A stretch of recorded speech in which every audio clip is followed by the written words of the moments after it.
بسم اللہ الرحمن الرحیم۔ کوئی شخص اگر اسلام قبول کرنا چاہے تو اس کے لیے کیا کیا کام کرنا ضروری ہیں؟ میرے پیارو، اللہ تعالیٰ نے دین اسلام کو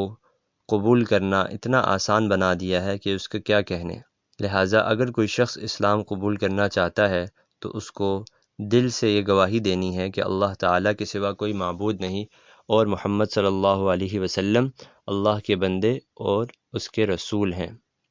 اور زبان سے اسی بات کا زبان سے بھی اقرار کر لے کہ اشہد ان لا الہ الا اللہ و اشہد ان محمدًا عبدہ و رسولہ۔ جب دل سے اور زبان سے اس کا اقرار کر لیا تو اس نے اسلام کو قبول کر لیا۔ اب جتنی بھی شرکیہ چیزیں ہیں، شرکیہ عقائد ہیں، ان سب کو چھوڑ دے، اور اگر ہو سکے تو ایمان مجمل کا بھی اقرار کر لے، ورنہ کلمہ شہادت پڑھ لینے سے مسلمان تو ہو جاتا ہے، بعد میں ان چیزوں کا بھی اقرار کر لے کہ آمنت باللہ و ملائکتہ، کہ میں اللہ پر ایمان لایا، اس کے فرشتوں پر ایمان لایا، و کتبہ، اور اس کی جتنی کتابیں نازل کی ہیں ان پر ایمان لے آیا، و رسولہ، اور اس کے تمام رسولوں پر ایمان لے آیا، والیوم الآخر، اور آخرت کے دن پر ایمان لے آیا، والقدر خیرہ و شرہ من اللہ، اور تقدیر پر ایمان لایا کہ ہر خیر اور شر کے فیصلے اللہ ہی کی طرف سے ہوتے ہیں، والبعث بعد الموت، اور مرنے کے بعد دوبارہ زندہ ہونے پر ایمان لے آئے۔ تو بس اس بات کی گواہی دینے سے اسلام میں داخل ہو جاتا ہے، اور کوئی لمبی چوڑی باتوں کی ضرورت نہیں ہے، نہ کسی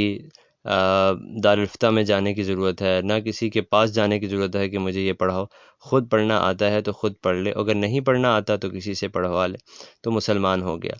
اب چونکہ اسلام میں داخل ہو گیا ہے تو اسلام کے جتنے بھی احکامات ہیں اب وہ اس پہ لاگو ہو جاتے ہیں۔ اس سے پہلے جو کچھ کرتا رہا، گناہ ہو گئے، جتنی شرک ہو گیا، وہ اللہ تعالیٰ سب معاف کر دیں گے۔ اب آج کے دن سے وہ اس کے اوپر اسلام کے احکامات نافذ ہو جائیں گے، لہٰذا ان کو پورا کرنے کے لیے اب غسل کرنا بھی ضروری ہے، اور غسل کا طریقہ وہی ہے جو غسل جنابت کا ہے، کہ منہ بھر کے کلی کرے، ناک میں اچھی طرح پانی ڈالے نرم ہڈی تک، اور پورے جسم پر پانی بہائے کہ کوئی جگہ خشک نہ رہے۔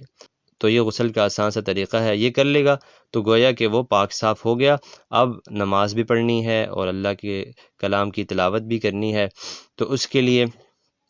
نماز پڑھنا شروع کر دے۔ اگرچہ اس کو نماز پڑھنی نہیں آتی تو سیکھنا شروع کر دے، اور جب جماعت ہو رہی ہو، نماز ہو رہی ہو تو ساتھ کھڑا ہو جائے اور اشاروں سے پڑھتا رہے، جتنی یاد ہوگی اتنی نماز پڑھتا رہے، یعنی نماز کا جو حصہ سیکھ لیا اس کو نماز میں دہراتا رہے، اور باقی ارکان جو ہیں، رکوع، سجدہ، تحیات، وہ سب کے ساتھ اسی طرح کرتا رہے اشاروں سے، تو اسی طرح وہ نماز پڑھتا رہے گا اور نماز کو اور دین کے دوسرے احکامات کو سیکھتا رہے گا۔ تو میرے بھائیوں، میرے پیاروں، یہ اتنا آسان سا طریقہ ہے، اگر کوئی ہمارے اسلام میں، دین میں داخل ہونا چاہتا ہے تو اس کے لیے دروازہ کھلا ہے۔ اللہ تعالی ہم سب کو دین کے مطابق زندگی گزارنے کی توفیق عطا فرمائے، اور سارے مسلمانوں کو بھی ہدایت عطا فرمائے، اور پوری امت مسلمہ کو دین کی طرف رہنمائی فرمائے۔